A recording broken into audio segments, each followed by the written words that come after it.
On this episode of Still Loading, number 4.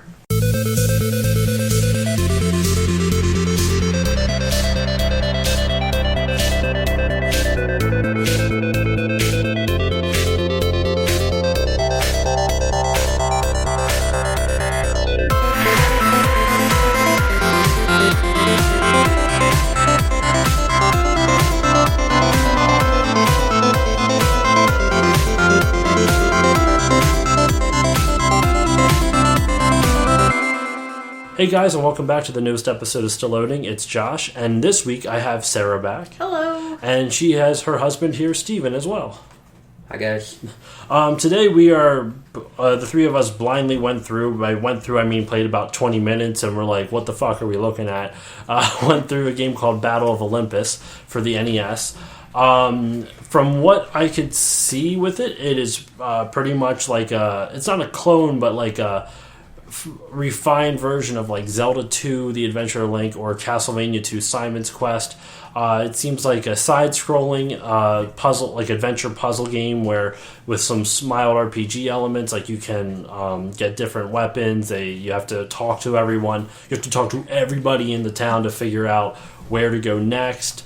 And when we got into it, like, well, there's no way we're going to be able to get a decent look out of this. So I guess let's just jump in and just start with the box art like we normally do. So, Steve, what do you see on the box art over there? What is it? Describe the artwork?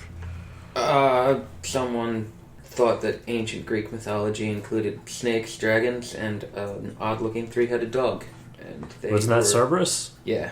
So they were right. Cerberus. So they were 1 for 3 on the evil animals in the front of the box. Well, there were hydras. Hydras are not dragons. But they're snakes. Snake dragons. What are hydras then? Like, what would you classify like a seven-headed, hydra? I guess it was a 7-headed dragon. Aha! Maybe. But they didn't breathe fire. They did not breathe. You know. That is a good question, though. What really is a hydra? Is it a dragon? I think is it's it a just snake? a huge 7-headed lizard. And I guess it's all up to the imagination. Myth of Hercules. I mean, dragons are mythical creatures, so it's not like... It's not like anyone's going to be upset by their interpretation. But yeah, so from what we could see... Can I see the box real quick? So what we can see here... yeah. A snake, a dragon, and Cerberus. All it is. Well, it's got like I really like the artist rendering of it though, because it shows pillars from basically Greek, Greek architecture, and then the colors of the sky look pretty cool. What's kind of weird though is that the Battle of Olympus it's made by Broderbund, which if you ever played Myst? No idea. Myst. No. You ever played Myst? I had not played Myst. But you've heard of it, right? I've heard of Myst. Broderbund, I believe, published it. I don't think they developed it, but I honestly can't remember. Someone's going to kill me for not knowing that. Yeah. But, overall, I was actually kind of impressed with the art style on the box and in the game. For an NES game, it looked pretty solid. What did you think, Sarah? Oh, yeah. It definitely seemed to hold up, especially for, 1989. That's not bad. The music was pretty solid. Standard NES fare. It didn't make me want to rip my eardrums out. That's the important thing. It wasn't good, I should say that, but it was, by solid I mean it didn't make me want to rip my eardrums out. It blended in. It wasn't real noticeable, but it wasn't so noticeable it was awful. It's not something you would hum outside of this. It's not something you might remember the melody to. No. Yeah. Oh jeez, phone. So that's the box didn't have much on it. It is kind of they have basically there's a wall in the bottom half of it which has the title Battle of Olympus.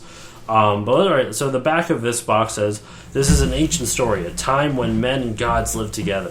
The peaceful village of Elis was the home of the fairest maiden and a gentle yet brave young man named Orpheus. Helene and Orpheus swore eternal love to each other." This is stupid. Welcome to Greek mythology. Yeah, seriously. But alas, one day Helene fell victim to the fangs of a venomous serpent and was turned to stone. Your adventure will take you through ancient Greece on a classic mythological quest.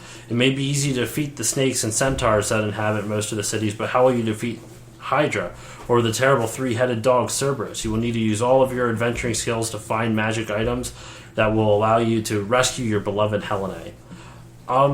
That came across pretty... Not at all.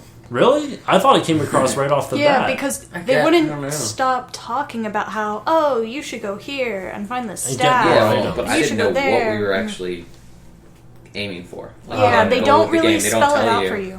They don't Most- tell you you're looking for the one that you're supposed to have Helena. eternal love to. I kind of like that. Well, yeah, they didn't even talk about her, so Yeah. I don't know how we were supposed to know that. That's but exactly I what I was do, talking about. I do kind of like how they don't tell you first you go here and then you go here. Like they don't like just shovel you along They in a don't path. really hold you your hand at all. You gotta think about it. So Well, all three of us the whole time are like, what is happening?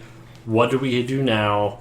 I don't know where I'm going. yeah, like the most they had you do is like name your heroine and your hero in the beginning, and it's like, who are they? What do they mean to us? Tin and Tina. That's the best name. Or Yeah. Tim and Tina if you want to actually have a real name for the hero. But So that they don't sound like siblings. so I guess you can name like because I guess the hero would have been Orpheus and the heroine would have been Helene or whatever. Yeah. But I like Tin and Tina, not Tim. Tin with an N. Like Tintin. Like Tin Star from my last episode. Oh. You guys didn't even see that. There's a Sorry. game we found. I don't expect who listens to this, there's a game I did on the Super Nintendo called Tin Star. It was actually kind of weird, but good. It was actually better than this in my opinion. But so I feel like this is one of the games where you actually had to read the manual. But I think it's funny, on the first page it says, precautions. This is a high-precision game pack. It should not be stored in places that are very hot or cold. Never hit or drop it. Do not take it apart. And then avoid touching the connectors. Do not get them wet or dirty. Doing so may damage the game pack. Do not clean with benzene, paint thinner, alcohol, or other solvents, even though you're supposed to clean them with solvent, with alcohol. Yeah. I think it's more or less like they don't want, like, it to dry or anything like that. You need like rubbing alcohol is probably the best way to clean it. For those who don't know. So based on the manual, I can see here like there's a lot of other items that we could have gotten but didn't. We started out with a club, but it looks like there's various kinds of swords and like magic canes and stuff like that. Yeah, that makes sense. Overall, I mean, I wish there was more to say about it. Like, Yeah, there's really not that much because it was pretty bare bones. Like, we fought a lot of things. Well, what we played was bare bones. So actually, read it. I mean, so I have this book. It was written by Pat the NES Punk, who called the Ultimate Nintendo Guide or something like that. But it's an amazing it's almost like a textbook, but all on NES video games. And it has the entire NES library, and it gives a little bit more insight on what we played on it. Mm-hmm. Pretty much it goes into detail about more like basically about all the different things you can do, about how you travel from Greek city to Greek city, about how you find different items and magic things to use against enemies and things like that.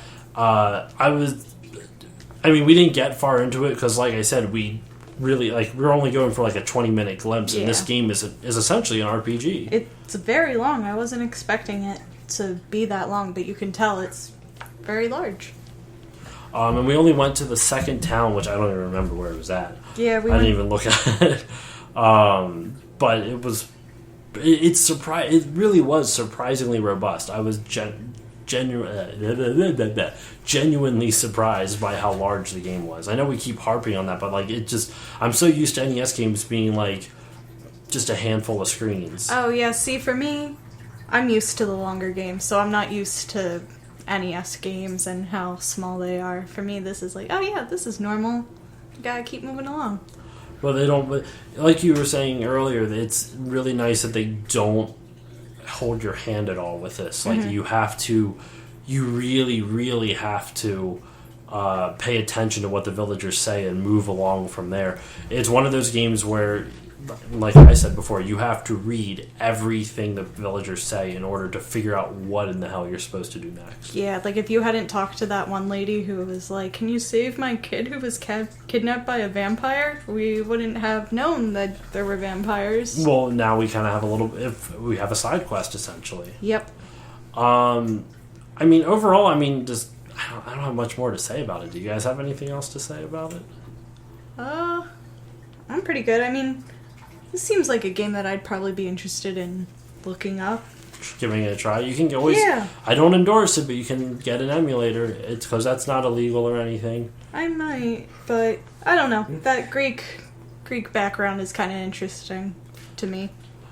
I would have to... We should get... we have a friend named Pat. He's more into Roman history, but this is kind of like... I feel like this would still be something that he'd be intrigued by. Yeah. But in any case, there's really... I'm sorry, guys. There's not much more to say about this because it's essentially an RPG. Yeah. But from all the reviews that we looked up after looking at this, it's actually regarded pretty highly, and I would definitely suggest... Because even the little bit I played, like, I wasn't bored. I just didn't know what to do, and we realized really quickly that we would have needed a lot more time to really dive into this game. But the whole purpose of this 40 for 40 series is quick snapshots of random games that we've never touched before. So that's why Archon, the last episode where I did for this, Archon was so short because it was literally just battle chess. That's all it was. Nothing more, nothing less. But yeah, everyone seems to compare this to Castlevania and Zelda 2, so it's along with that vein. pedigree. If you like a Greek reskin of Castlevania and Zelda 2, this could be the game for you. Well, from what we saw in there, it basically was a little less frustrating than Castlevania 2 because Castlevania 2, I don't know how much you guys know about it, but it's notoriously cryptic. Oh. There's a section in the game where you have to basically grab... I don't even know this well because I haven't played it. Actually, Castlevania 2, that's kind of funny. That's the next game on the list. Oh, nice. You will all hear that in 2 weeks. This is a segue. We were pretty just much setting that up. But in Castlevania 2 Simon's Quest, there's a notorious... I have to look this up again because it's fuzzy in my memory right now, but you grab an orb, you have to go all the way to the left side of the world, kneel down for 3 seconds, and wait, or like a certain amount of seconds, wait for a sound to happen, and a tornado will come pick you up and move you to where you need to go. But none of that is broadcasted in the game. This at least tells you where you need to go. Simon's Quest didn't. And then Zelda 2, while it did tell you where to go, the difficulty was way, way up, way harder. So from what I've been reading about the Battle of Olympus, the Battle of Olympus is a nice combination between these two. I don't know. It looks like you can run into some boss monsters pretty early on in the game, and they will just destroy you. What's one of the bosses that you saw there? Well, I'm just looking at. Let's see. It has the henchmen of Hades. There's a list.